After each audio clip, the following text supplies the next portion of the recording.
Si tu vois cette vidéo, c'est que tu as déjà vu ma vidéo précédente sur définir un avatar client extrêmement précis, parce que tu vas partir de ça pour faire du contenu. Si tu n'as pas d'avatar précis, même une version 1 au moins, mais vraiment un doc extrêmement complet d'NL qualifié de 20-25 pages fait avec Claude, tu n'es pas censé appliquer cette vidéo. Ensuite, tu as vu aussi la délivrabilité pour qu'elle soit scalable et que tu te focuses uniquement sur l'acquisition. Donc dans cette vidéo, je vais t'expliquer comment attirer des gens. On va surtout parler d'Instagram. Parce que YouTube, pour moi, c'est devenu simple. J'ai déjà fait des vidéos YouTube. En vrai, je regarde. Je vais vous montrer une vidéo. Par exemple, tu vas voir le système exact YouTube qui m'a rapporté des clients à 10 000 euros à dupliquer. Ou surtout le tunnel à étiquette qui transforme mon YouTube et Insta en 10 000 euros par mois et 7 ans. Là, tu vois, tu as son résultat 152 minutes. Enfin bref, tu vas la trouver quoi. Et ces vidéos-là, par exemple, c'est une grosse dinguerie pour YouTube. Donc aujourd'hui, vraiment se focaliser sur Instagram parce que, en fait, YouTube, c'est simple, en vrai. J'ai activé mes petites lumières derrière là. Enfin, pour moi, en tout cas, c'est simple et j'en ai déjà fait des vidéos. Par contre, Instagram, jusqu'à maintenant, tu vois, j'ai fait 10 000 euros par mois et j'ai jamais réussi à faire fonctionner Instagram. Et là, ce que je mets actuellement en place, qui va me permettre de passer à 20 000 euros par mois, euh, c'est ce que je vais vous expliquer dans cette vidéo. Les infos que je vous trouve là, ça vient d'un accompagnement d'un mec qui fait 100K par mois, ok. Enfin, de plusieurs accompagnements, là j'en parle dans un parce que actuellement je suis sur un accompagnement, mais j'ai fait un an que je prends les accompagnements, j'ai investi plus de 30 000 euros en mois, je le répète constamment. Et en fait, moi, mon objectif à travers ça, je vous explique rapidement, c'est que bah, j'ai un coach en vente, j'ai un coach en contenu, j'ai un coach en fait dans tous les domaines, et je prends vraiment des experts.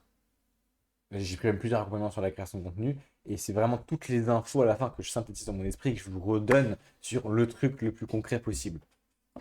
J'ai eu aucun accompagnement évidemment à part le mien où bah, on aborde tous les points aussi bien. Enfin, ça me paraît logique parce que mon produit est forcément le meilleur, enfin, selon ma vision des choses. Bref, peu importe, on va directement partir sur le contenu.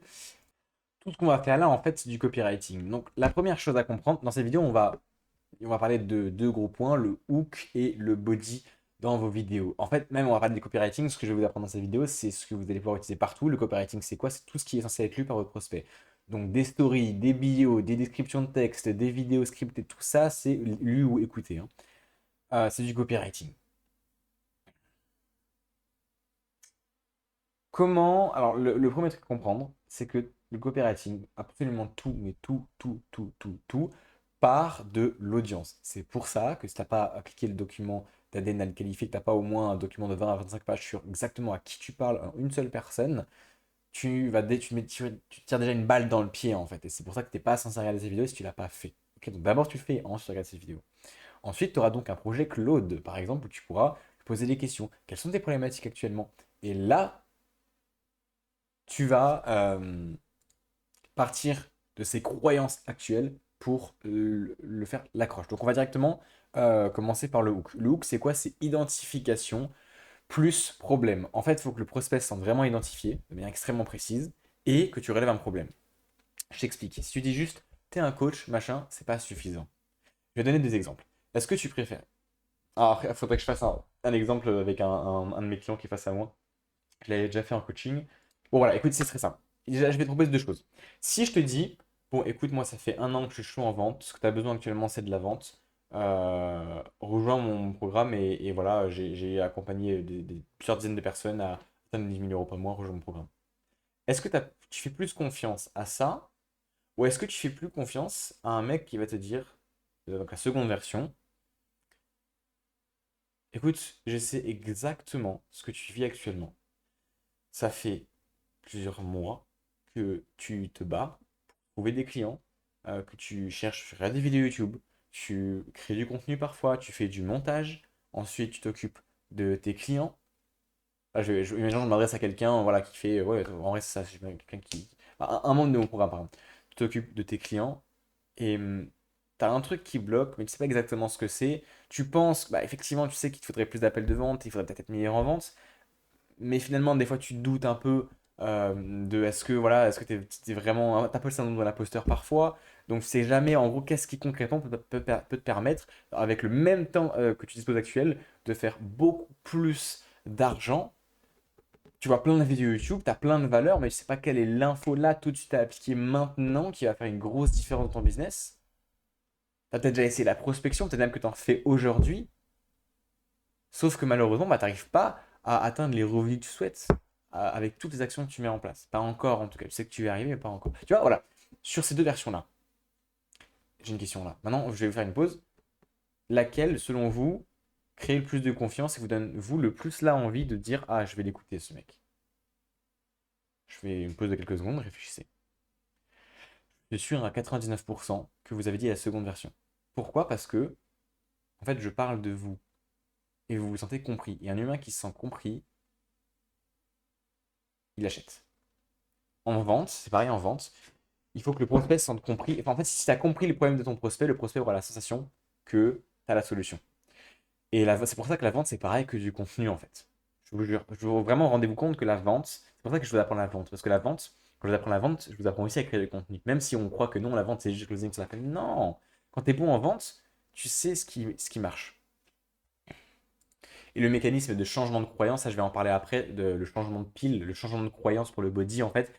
Qu'est-ce qui est la différence entre un contenu qui est juste visionné et liké et un contenu qui est visionné, appliqué et qui va transformer un prospect en client? Bah, je vais vous l'expliquer. Évidemment, les vues, on s'en fout, hein. Je vous dis d'avance, genre vraiment, c'est un petit spoiler, mais voilà, moi je préfère un contenu qui fait 300 vues, qui me rapporte un nouveau follower qualifié et qui va me permettre de vendre, plutôt, et donc le contacter et du coup c'est un follower qualifié, plutôt qu'un contenu qui fait 1000 vues et qui me rapporte rien ou juste qui me rapporte de la visibilité mais pas des bonnes personnes. Bref. Donc je vais poser une autre question. Si maintenant tu as un mec qui dit dans ta rue là, imagine ton prénom c'est Lucas, et il est dans la rue là, tu es dans ton appartement, et dans la rue il y a quelqu'un qui fait Lucas, Lucas, Lucas, Lucas, Lucas, Lucas, Lucas, Lucas, Lucas. Tu vas faire quoi? Tu vas rester à l'appart ou tu vas aller le voir? Tu vas aller le voir. Pourquoi? Parce qu'il parle de toi. Et de la même manière, dans ton contenu, si dans ton hook tu parles de ta cible, il va se sentir reconnu, donc il va écouter. Voilà exactement pourquoi vous devez avoir un avatar extrêmement détaillé, extrêmement précis. Pourquoi je vous dis d'appliquer sans réfléchir dans la dernière vidéo. Parce que si vous avez un avatar qui est basé sur votre tête, mais qui n'est pas vraiment la problématique de votre prospect, ou pas exactement, bah, malheureusement, vous allez perdre de l'argent à cause de ça, sans vous en rendre compte. Et en plus, le contenu, et entre le moment où le prospect vous découvre et le moment où il l'achète, il y a genre 2 mois de maturation, entre 1 et 2 mois, tu vois. Ça peut même monter jusqu'à 3 mois. Donc, il y a un temps de maturation nécessaire et du coup, tu sais pas, c'est pour ça que la majorité des gens abandonnent. C'est qu'il faut en fait quelque chose pour traquer le contenu et savoir qu'on fait bien. Et généralement, en plus, vous faites du mauvais contenu, ça fonctionne pas. Enfin, bref. Ensuite, je vous mettrai ce document dans la description. Il y a 4 niveaux de hook. Ok. Il va falloir que vous mettiez ce document-là dans Claude, le projet Claude, avec votre avatar ou dans des conversations pour qu'il vous aide à faire des. Donc en fait, le premier truc, c'est que vous allez devoir au début scripter votre contenu. Attendez, avant d'aborder les 4 niveaux de hook, je vais vous expliquer 2 3 trucs. Au début, vous allez scripter votre contenu. En fait, vous devez prendre, même si vous pensez déjà savoir faire du contenu, vous devez vous dire que vous ne savez pas faire de contenu. Et au début, vous devez apprendre à scripter parce que c'est pas naturel. Et plus tard, quand vous aurez fait énormément de scripts, vous pourrez faire plus facilement même du contenu sans scripter, face caméra avec les bons mécanismes. Mais là, tu as énormément de choses à apprendre. Et donc d'abord, tu vas devoir scripter chacun des contenus. Tu peux même commander un prompteur si tu veux à 50 balles avec à ce stade de téléphone. Si c'est parce que c'est un prompteur, ne le commande pas, puis on s'en fout. Mais euh, tu vas devoir faire ça au début, ok? Sinon, c'est aussi la raison pour laquelle actuellement ton contenu ne fonctionne pas. Si tu ne scriptes pas, comment tu veux t'étonner de ne pas avoir de résultats? Ensuite, il va falloir que tu t'abonnes à plein, plein, plein de contenus US américains pour avoir de l'inspiration du contenu. Le meilleur moyen de faire du bon contenu, c'est de regarder ce qui s'est déjà sur le marché, ce qui fonctionne déjà, ce qui est déjà validé par le marché, ok? Et de juste appliquer. Par contre, on va d'abord se focaliser sur le fond et pas la forme. Tout ce qui est montage, genre même si le contenu américain, tu regardes, ils ont du montage, tu ne feras pas de montage, ok? Tu prends le même contenu qui fonctionne, tu l'enregistres et tu fais le même fond mais sans la forme, d'accord? Prends pas de monteur vidéo pour l'instant. À la limite, la seule chose que je peux faire, c'est mettre du sous-titre automatique sur CapCut directement. C'est pas mauvais. Et tu mets sur Instagram directement quand tu publies, tu mets un hook en texte si tu veux. Voilà, directement depuis l'application Instagram, enfin, tu verras en publiant, tu pourras rajouter un petit texte tout le long de la vidéo, quoi. C'est tout. Euh, donc soit un CapCut qui prend 5-10 minutes, soit rien du tout, et c'est pas grave, c'est très bien. Le but, c'est vraiment de s'améliorer dans le fond pour l'instant. Donc là, on a 4 niveaux de hook. Ça, en fait, par exemple, ce que je te conseille de faire, si tu mets dans le projet Claude, bon, je vais faire un exemple devant vous tout de suite. J'ai tous mes documents ici et je vais dire génère-moi. Donc là, j'ai le document des hooks, j'ai la description synthétique de mon offre, j'ai l'ADN qualifié. Génère-moi des hooks pour un contenu Instagram euh, en prenant en compte. Voilà. En prenant en compte le niveau de profondeur 1, 2 et 4 du document targeted hook pour ma cible. En gros, il y a des différents types de hooks. Euh, il va falloir les utiliser, si possible, plusieurs, en fait, pour attaquer avec des différents angles ta cible. Le premier type de hook, c'est ok, la situation démographique. Donc, tu es coach, voilà, tu fais entre temps et tant d'euros. euh, Tu as tel âge, tu fais tel métier, etc. Ça, c'est ce que vous faites de base. Le problème, c'est que si vous faites uniquement ça, généralement, vous avez deux problèmes. Déjà, vous faites pas assez de contenu. Genre, vous faites parfois du contenu en disant, ouais, t'es coach, machin, machin, mais vos hooks ne sont pas bons. Et après, vous vous dites, ah, faut que je fasse du contenu tofu, faut que je fasse du contenu buzz parce que ça marche pas, parce que j'ai pas de vue. Et en fait, vous arrêtez au bout de trois posts. C'est votre premier problème. Le second problème, c'est que bah voilà, si vous faites des hooks, si vous faites des bons hooks, généralement vous en faites qu'une ou deux vidéos et vous avez l'impression que c'est pas des hooks qui sont intéressants parce que vous parlez de la cible et vous vous dites ouais mais c'est pas intéressant et les gens vont scroller, sauf que non en fait, si ta cible, oui tu feras pas beaucoup de vues, la majorité des gens vont scroller et c'est le but, on veut littéralement faire fuir les gens qui ne sont pas ta cible. Et on va s'adresser uniquement à ta cible, donc ta cible va voir le contenu là, mais du coup c'est pas corrélé aux vues et donc t'arrêtes très rapidement. Donc là il faut que t'arrêtes, faut que tu continues à faire du contenu avec des hooks comme ça où tu parles de ta cible et tu parles d'un problème et en plus généralement quand tu faisais ce genre de contenu qui était bien mais que tu pensais pas qu'il marchait pas mais en fait il marche, il faut euh, n'aie pas peur d'avoir un long hook. Si tu parles de lui, il va rester en fait. Et n'axonne pas juste en disant ouais, t'es coach, tu fais entre 1000 et 3 millions par mois. C'est trop générique. C'est mieux de dire un problème que lui seul va comprendre et va se reconnaître. Ok, t'es coach et tu fais entre 1000 et 3 millions par mois. Et euh, tes discussions avec tes prospects prennent 2 semaines pour que finalement tu réserves un appel avec lui et qu'il te dise qu'il n'a pas d'argent. Ça, imaginons que tu fais un hook comme ça. Il y a deux mondes là entre les deux. Entre ouais, t'es coach, tu fais entre 1000 et 3000 euros par mois, tout le monde entend ça, tu vois. C'est trop général. Par contre, tu parles d'un problème que uniquement lui va ressentir. T'as même pas forcément besoin de le nommer en tant que coach. Si c'est un problème que lui va reconnaître, il va rester parce que tu parles de lui en fait. Donc c'est pour ça qu'il y a plusieurs niveaux de ouf. Il y a le niveau démographique, il y a la problématique. Comme je vous dis, bah, tu prends 2 semaines à réserver un appel avec ton prospect. Ou tes prospects te payent en plusieurs fois. Euh, ou différentes problématiques. Émotionnelles, euh, tu décris sa situation de comment il sent, contextuel, et ça fait des semaines que tu crées du contenu, que tu prospectes, sans dépasser cette barre des 5 000 euros par mois, et c'est instable, encore une fois. Enfin, bref, voilà. Et tu t'apportes plusieurs points. Donc, vous voyez, c'est différents niveaux de hook, ou bien vous lirez le document, vous comprendrez vous-même. Et là, maintenant, bah, je reviens sur mon Claude. Boum. Je vais aller ton avatar et créer des hooks Instagram. Vous voyez comme c'est puissant le prompt. Si vous suivez ce que je veux dire, arrêtez, ça va être cheaté vraiment. Coach business de 22-29 ans, 1 et 3 000 euros par mois instable, solopreneur, ok. Frustré par son plafond de verre malgré ses compétences. Ah oui, d'ailleurs, aussi un autre point. Voilà, un autre point. Il faut que. Je vous rappelle que votre cible a des croyances. Il croit des choses, même si c'est faux, il croit des choses. Il y a des problématiques de surface et des problématiques profondes. Par exemple, il peut croire qu'il est bon en vente alors que c'est une merde en vente. Typiquement, bah, ça dépend massif. Il y en a, ils comprennent qu'ils ont, surtout sur mes vidéos YouTube, ils comprennent qu'ils ont énormément de progrès à faire. Il y a des gens, ils disent, ouais, moi je suis bon en vente, et là, il me faut juste plus d'appels. Parce qu'en fait, des fois, le mec, il a énormément de calls, il comprend pas qu'en fait, s'il était meilleur en vente, il ferait 2 fois plus d'argent. Donc, des fois, il pense des choses qui est faux. Et c'est pour ça que vous ne pouvez pas simplement avoir un avatar basé sur un GPT, un GPT, ou dans votre tête. Parce que vous voulez bien pour votre cible, vous allez peut-être parler d'un problème qu'il a vraiment, mais si lui, il ne se sent pas concerné par ce problème, même s'il l'a vraiment, il va pas réagir. Vous voyez en fait le niveau. C'est pas pour rien que je vous dis, putain, pendant 20 minutes, que vous allez passer 3 semaines à faire des interviews. Vous voyez le niveau de. En fait, à quel point c'est important de comprendre sa cible pour faire du contenu. Et c'est pour ça qu'il faut les interviewer, pour avoir des vrais feedbacks. Et donc, moi, imaginons si je sais que ma cible a besoin de vente, mais que je m'adresse à une cible qui n'est pas aware à ce moment-là dans un contenu, je vais peut-être lui dire écoute, t'as telle situation, t'es bon en vente, mais t'arrives pas à dépasser tel niveau de revenu. Peut-être que c'est une gaze en vente. Mais je veux dire, t'es bon en vente peut-être parce que, ou je veux dire, tu penses être bon en vente, tu penses que ton problème c'est ça, mais en réalité c'est ça. Et ça se trouve, même si c'est une merde en vente, je vais dire, t'es bon en vente. Juste dans le hook, tu vois. Pour l'accrocher, pour qu'il se sente compris, qu'il me fasse confiance, qu'il veuille m'écouter. Ensuite, je vais lui dire, voilà, après, je vais faire la structure du contenu. Je vais dire, voilà, écoute, dans cette vidéo, en très peu de temps, je vais t'expliquer ça, ça, ça, ça et ça. Ensuite, je donne de la valeur, par exemple. Après, je vais vous expliquer les différentes structures. Et je change une croyance, quick win. Enfin, je vous expliquerai après. Et là, par contre, à la fin de la vidéo, je peux avoir commencé en lui disant, ouais, t'es bon en vente. Et après, vous pouvez même vidéo lui dire, bah, en vrai, je t'ai menti, tu pensais être bon en vente, mais le problème, c'est ton manque, c'est ta conversion, par exemple. Ou en vrai, c'est que telle et telle chose. En fait, il faut lui faire prendre conscience de quelque chose. Bref, voilà, donc vous devez vraiment parler avec les mots de votre cible, avec le vocabulaire de votre cible.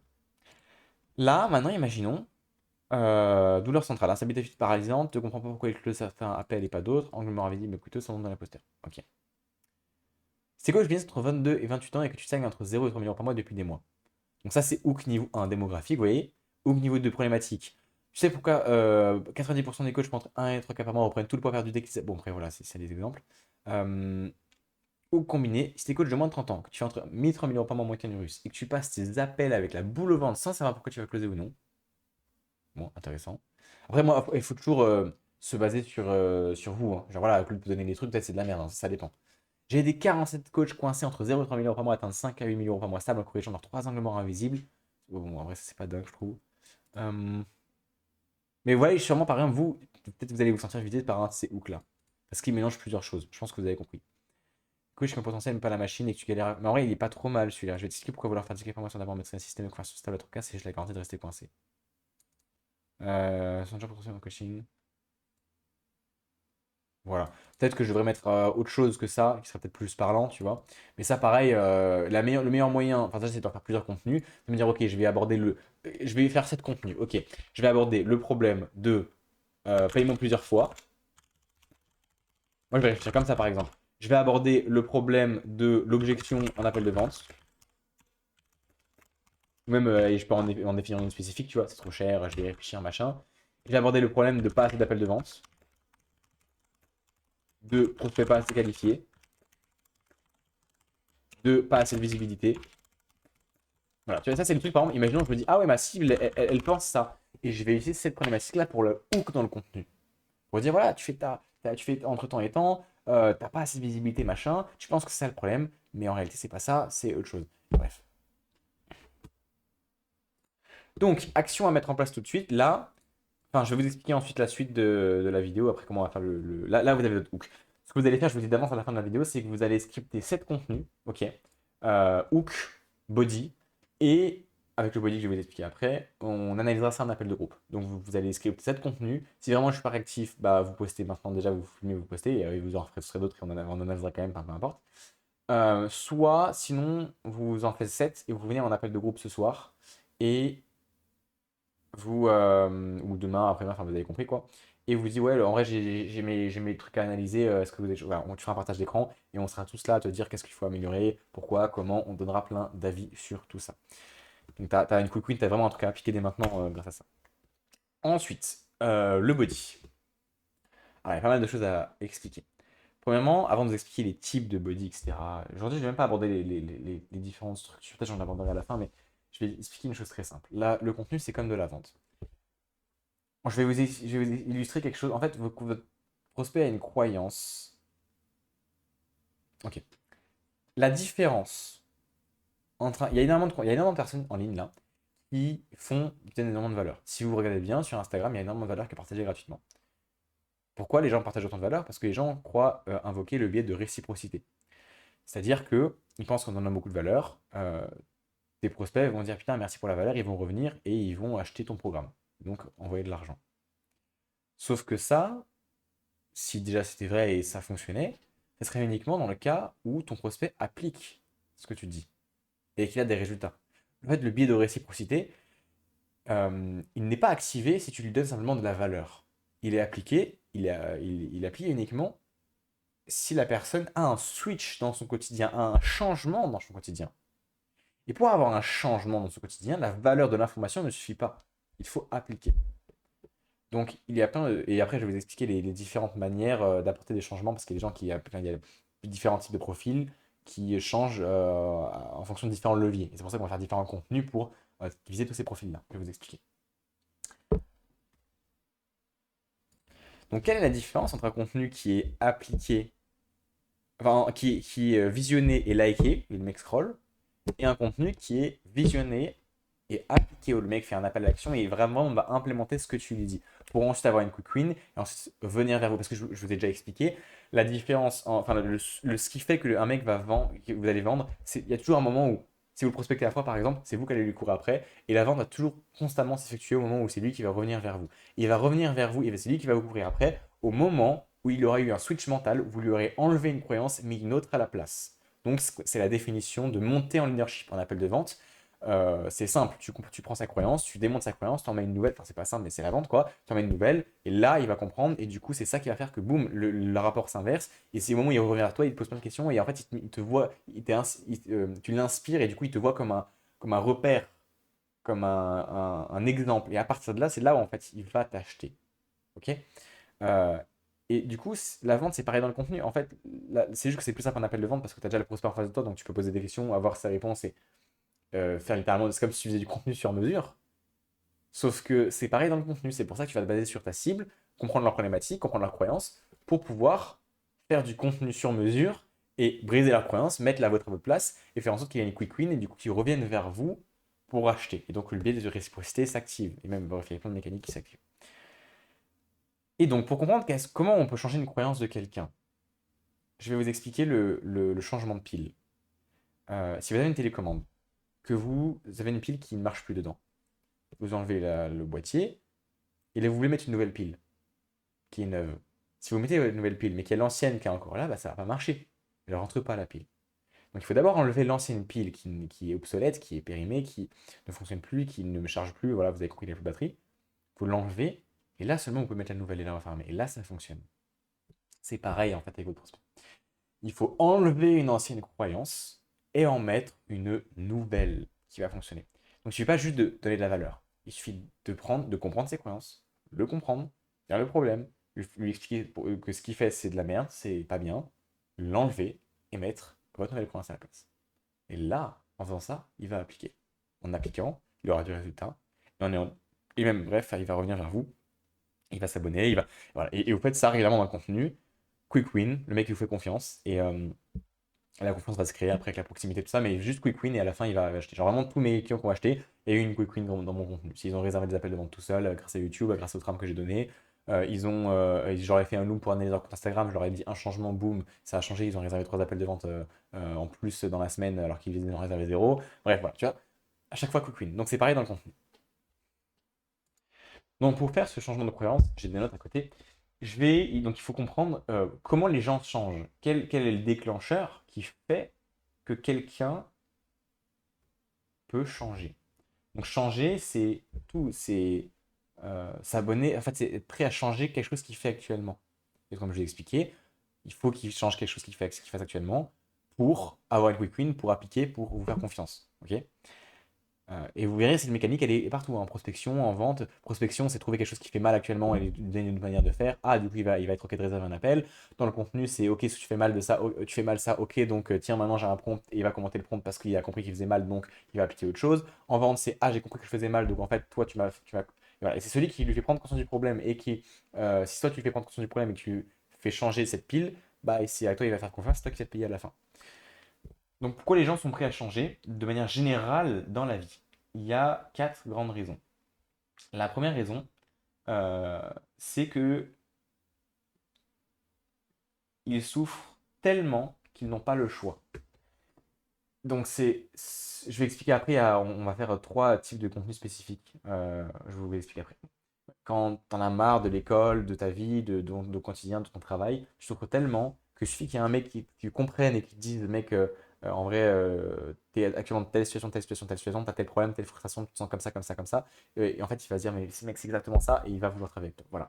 Donc ça, si tu racontes ton histoire et qu'il s'identifie en toi, qu'il s'identifie dans les frustrations, bref, où tu parles. Donc là, le contenu frustration, je vous dis d'avant, c'est 3 types de contenus qu'on va faire, je vous dis maintenant en fait.